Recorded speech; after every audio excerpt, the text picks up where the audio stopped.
speaking of coordinators, let's talk about Jim Knowles and this defense. Jim Knowles was brought in to fix a defense that just gave up too many of everything in 2021. In 2022, like if you want to break it down, it was some horrific busts in the Michigan game. It was an inability to stop Georgia when it mattered most. Like, that's what it came down to. And that is the difference between them being a national championship team and them being a team that it frustrates their fans incredibly. So how does that change? I'm curious because just reading what you've been writing from spring practice, it sounds like the D line is nasty. And we know about JT Tuimoloau, and I mean, like, that guy's going to be amazing. But is that going to be what kind of gets them over the hump, or what do they have to do? Is it schematic? Is it personnel? I think it's a little bit of both. I think you have to put your guys in a better position where, like we talked about before, you're not leaving Latham Ransom on an island where if he trips, if he gets turned around and falls over, you're giving up a 75-yard touchdown when you really need to get in 10 seconds, when you really need to give up a touchdown drive in 4 or 5 minutes, So, but I think it starts up front. I think they have some guys, especially at end, really all over that line. I mean, you talk about JT, but Jack Sawyer is going to be playing more specifically the end position, which he's really good at. Caden Curry and Kenyatta Jackson will be two second-year guys who I think could have that jump.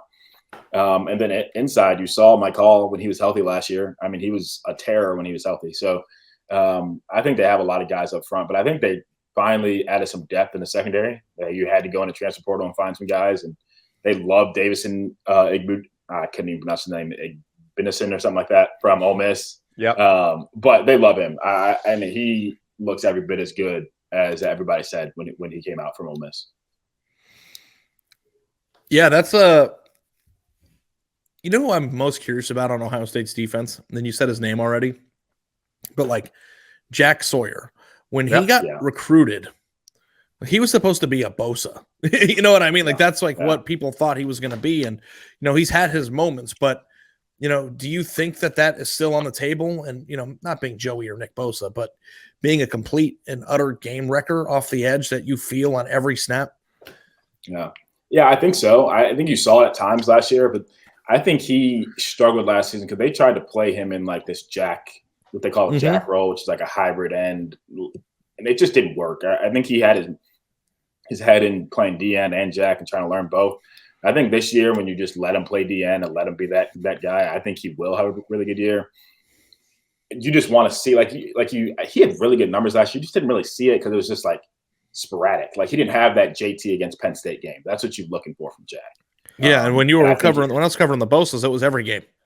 Yeah, exactly. So I think both of them together could have that type of have that type of an impact for the defense. Well, Zach Harrison was the guy who came out of the factory where they all look like, freaks of nature. And you look at the guy and you're like, Jalen Holmes was one of those guys earlier on. And you would go to Ohio State practice and be like, where do they find these people? And so is Kenyatta Jackson the next version of that? Yeah, you see him and it's really hard. Sometimes when you're watching practice, you're like, I don't even know half these people. But when Kenyatta Jackson does something and he is celebrating a second, you're like, yeah, that's Kenyatta, because he just looks the part. There's a few guys on the defense that just look physically more gifted than everybody else. Sonny Styles, their safety, is he lined up kind of close to. He lined up in like a nickel spot on the line, and he looked like a linebacker, but he's playing safety. He played against Georgia. He played some on the line against Georgia too. So.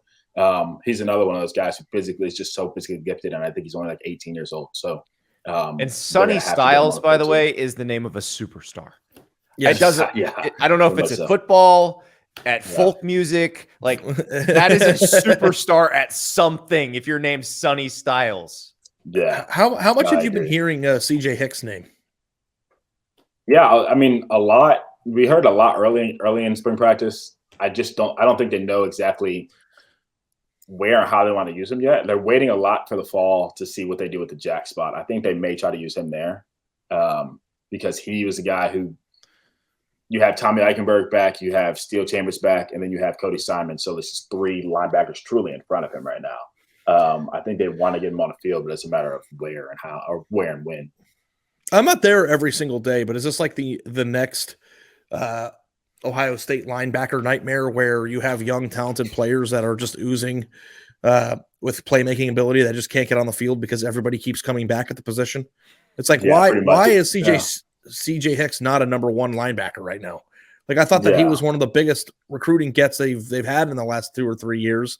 It's like, you know, maybe, I mean, I know that Eichenberg had a really good year last year, and you know, Steel Chambers is super fast, and, you know, even reminded me at times with the way he played the game of Ryan Shazier, just like that hard-nosed running back. But, like, I'd like to understand why CJ Hicks isn't the starting outside linebacker, and if he's not, is it Ohio State's coaching staff that's getting it wrong, or is he a miss in the recruiting trail? Because this is year 2 now, right? Yeah. And I mean, Jim Knowles mentioned earlier that he wanted CJ to focus on getting better at everything, like day in, day out of practice. So maybe it was a transition for him to learn. I do think you just didn't see them rotate linebackers last year at all. I mean, Cody Simon came in when they played 3 linebackers, but he never rotated in when Eichenberg and Steel Chambers out. So they're going to do more of that this year, and I think that's a matter of Jim Knowles knows he has to get these guys on the field. You can't let CJ Hicks just play special teams for 2 years. Well, you just can't do that. And Styles is kind of a hybrid, right? Like, if you're playing 5 DBs, he's the one who playing most like a linebacker. He could, yeah. I think that's probably what they're going to do. But he's athletic enough. Like, he could play high safety. He could play boundary. Like, he could cover too. So they're going to do a lot with Sonny. I don't know. I think he looks the part of a guy who's playing on the line. He looks physically like Ryan Shazier. Like, he looks to me like Ryan Shazier looked when he got to Ohio State. And you know, Ryan played linebacker in high school, so it was a little bit different situation. But you can do so many things with that. I mean, he looks like a linebacker, but he's athletically gifted enough to play safety. That's truly what he is. And that means he's going to be a first-round draft pick. Very much so. Yeah. Which means you got to get him on the field like now. Yeah. It just drives me crazy. And I don't know if it was just me. And I don't know if this happened with Urban Meyer at Florida at times, Andy. But when I covered Ohio State, I always got this sense in my gut that the best player on the field or on the team wasn't always on the field. And, like, I don't know if that's just my imagination or what, but it's like I hear they don't know how they want to play CJ Hicks. Like, what? Like, what do you mean? What does that mean? He's like, wasn't he like the number 5 overall player in his class? There's no vision of like what that was going to look like when he gets. Help me if you know more about X's and O's than I do, Andy. Well, I have no idea what that means. Well, it's interesting because you and I had this discussion before we worked together. We were both at our old places. We were covering the Heisman Trophy ceremony, and you asked me what the difference is between Urban Meyer and Nick Saban. That's what it is. And I said the difference is Nick Saban probably would have replaced JT Barrett as a starting quarterback before he had to. I mean, Ohio State missed out on a chance to play for a national championship in 2013 because they didn't want to play Von Bell too early because he was a freshman. And they let Pittsburgh Brown play safety, and he got blown up over the top a few times against Michigan State in the Big Ten championship game, and then they lost. They put Von Bell in for the Orange Bowl in the first game of, I think it was like the second or third drive of his career. He had a huge pick against Taj Boyd. And I was like, where was this guy last week or a month ago when you're trying to get into the national championship game? Yeah, Meyer didn't have that problem at Florida. What's happening? Meyer didn't have that problem at Florida just because of circumstances. Like, they happened, like, when he got there were a bunch of good Ron Zook recruits on defense that kind of carried the day. They all left. And then all the young guys had to play because there was no, like, Joe Hayden had to play. Which I just would have, it wasn't always the best thing at first, but then he became great. I'd have zero care whatsoever of what somebody's seniority is, or how good they were last year. If they're still not the best player on the team, they wouldn't play as much. Well, that's the way that Georgia does. That's how Georgia handles things. I think you're going to have that where was this guy kind of thought a lot with both Sonny Styles and CJ Hicks this year. I do. I think they're going to end up using CJ in that jack spot once they can get. They're waiting for Mitchell Melton to get healthy too, because they may want to use him there as well. But I think you're going to see both those guys, and you're going to be like, where were these guys last year all the time? If they can get a 2019 level defense at Ohio State with the weapons they have on offense, Like there might not be anybody who can beat them.